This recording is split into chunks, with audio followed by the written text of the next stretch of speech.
Lord forgive me for this trap shit. Sergeant Smack making backflip. Telly Hank did with the action. With the vital speaking Spanish. Frank Matthews how I vanish. Poof. Came back like I'm King Tut. Gold BBS is on a beamer. When Fat Cat was 10 queens up. Ball off the profit, not the re-up. Fly like Puerto Rican Jesus. Uptown like I'm Baby May. Just caught a touchdown from the bay.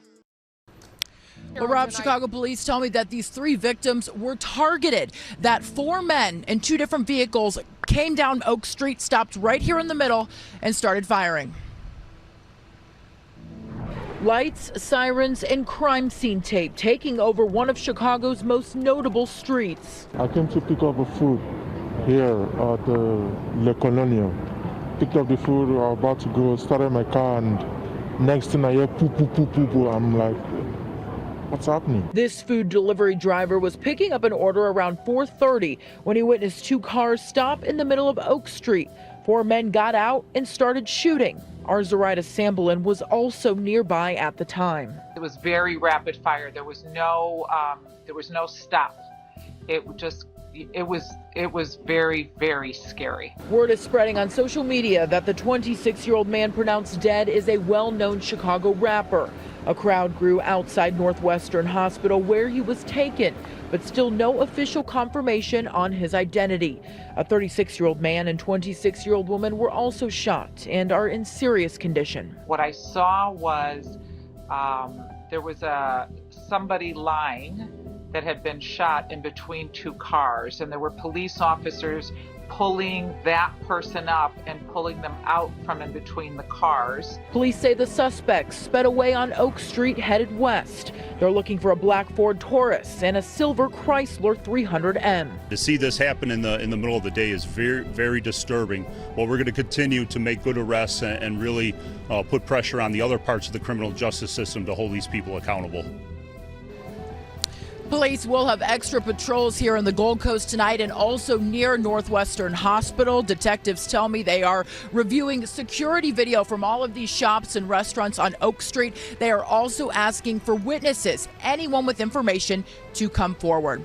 We're live in the Gold Coast tonight. Lexi Suter, NBC5 News. Lexi, thank you. Federal law enforcement officials say they are charging 5 Chicago street gang operatives with racketeering in the 2020 Oak Street hit on Carlton Weekly. The rapper, known as FBG Duck, was said to be shopping for a birthday present for his son when he was cut down in a mob-style attack. And now the feds are using a law first aimed at mobsters to prosecute the 5. On August 4th, 2020, it looked like an old-time outfit attack here on Chicago's Oak Street. 2 attack cars, 4 shooters, and a hail of bullets. But the target wasn't a 1930s gangster. He was a new millennium rapper, FBG Duck. Investigators say he was a gang member whose videos had irked members of a rival gang, 5 of whom tonight stand charged with his killing under the RICO statute, Racketeer Influenced and Corrupt Organizations Act, that in 1970 was created to help dismantle traditional organized crime, aka the mob.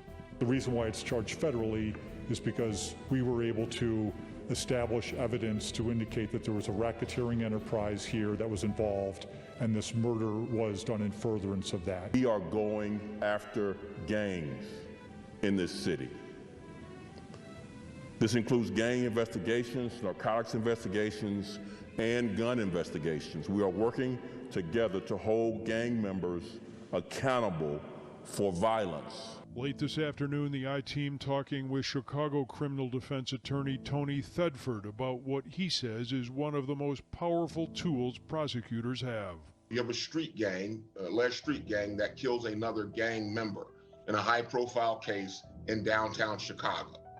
So my belief is that the response is the harshest response possible once they find suspects and charge them. And he says the evidence sometimes is gathered right from social media.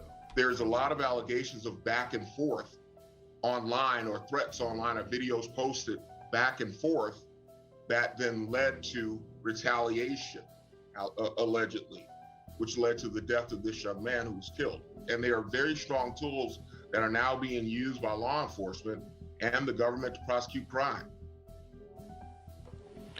Thetford says for the government, one benefit of a racketeering conspiracy case is that prosecutors don't have to prove each and every individual act. They must only prove defendants' participation in the organization.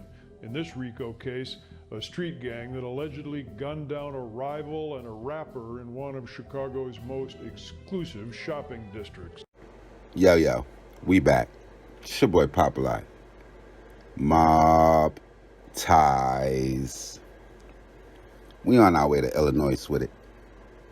The Chi, South Side, fucking O Block, Parkway Gardner Homes to be exact. Now, before we get into this, we're gonna just break down O Block for those that don't know about it. Now, O Block is gonna be the 6400 block of South King Drive. It is known as O Block, named after a murder victim by the name of O.D. Perry. Now, O Block had the most shootings of any block in Chicago between June 2011 to June 2014, though many of those shootings occurred in between 2011 and 2012. Now, with that being said, the guys that we are going to be covering today, I precisely named them the O Block 5, but we're going to break them down. We're going to be talking about Charles Liggins, a.k.a. C. Murder, Kenneth Roberson, a.k.a. Kenny Mack, Carlos Alford, a.k.a. Los, Christopher Thomas, a.k.a. C-Thing, and Marcus Smart, a.k.a. Muwap. Now, for those of you that have been under a rock, the reason that we're covering them today is they have been charged with a litany of drug and firearm charges in a RICO case that is headlined by the murder of FBG Duck, which was a rival rapper to, we just gonna say, a friend of theirs. Now, when this indictment first hit, the internet went wild, saying, is this gonna lead to an indictment for such and such, or you know who? But one thing I immediately recognized right off the top was the indictment wasn't targeting OTF. It was headlined by saying that the gentlemen were trying to increase their position in the O Block enterprise. So with that being said, you really can't stop, no matter how close you are to somebody, they could be a brother, you really can't stop somebody from doing something they want to do. But with that being said, we're going to look at the case against these 5 gentlemen specifically. I want to say that another gentleman by the name of Zell was also named as a shooter in this case. That said individual was said to have committed suicide in August of this year. So that individual we will not speak on. So immediately after FBG Duck's murder, when I seen where it occurred, which is the Gold Coast area of Chicago, and I seen reporters liken it to maybe 5th Avenue or maybe 42nd Street, I automatically thought that it has to be a lot of cameras in that area. And then once I went to pull up the area, I seen that they had a Tom Ford store. Now, we don't know whether or not that these gentlemen had anything to do with the murder of FBG Duck. But I'm going to say this. Now, if the murder had occurred in some place like O Block, you're 100 times more likely to get away with something like this, because the corner store across the street from O Block, the cameras might not be working that day. But one thing I'm going to go out on a limb and say is the cameras at the Tom Ford store in Chicago work accurately. Them shits is on 4K. They got 19 of them shits positioned all around the stores. And not to mention that, the stores around them are going to have pretty much cameras. So now with that being said, though the case is yet to be tried, it seems like the authorities are showing their hand on this case. The arrest was announced on Wednesday, October the 13th, 2021. Then not longer than 3 days later, on October the 16th, you have sources like the Chicago Tribune reporting that on the day of the shooting, Chicago police POD cameras plate readers, and other surveillance showed a car that was purchased by Carlos Alford, aka Los, traveling on the first block of Oak Street, where two gunmen jumped out and opened fire as Weekly stood on a crowded street. Now, they're going to say at least 38 shots were fired at FBG Duck, who was fatally wounded as he stood in line to buy gifts for his kids, it was said, and 2 other people were also shot. It was live footage, or somebody happened to capture the incident, not as it happened live, but the aftermaths of it would show FBG Duck lying in the street where it looked like a young lady was trying to console him as officers were responding. Now, almost immediately after the indictment, everybody was online speculating whether the suicide of Zell had anything to do with the impending charges that were coming, and you would see where they would search his last post or things that he tweeted the day that FBG Duck was killed. So I wanted to bring this to y'all to see, what did y'all think about this? We all know a RICO case is one of the hardest cases to beat, but it has been beaten before.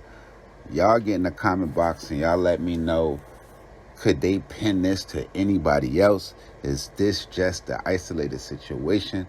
And we all know this is, man, it's Chicago, man. This is just how this shit play out. It's your boy Popalot. Y'all make sure y'all hit the bell right under this video. Y'all make sure y'all comment below. Y'all let me know who I need to cover, where we need to go, what subjects we need to tap in on. Y'all hit me on Instagram. Y'all hit me on Twitter, POP_A_LOT. I'm going to be back with some more of this real trill spill shit like ASAP. And you already know what it is. It's your boy Pop. Mobb, Mobb, Mobb.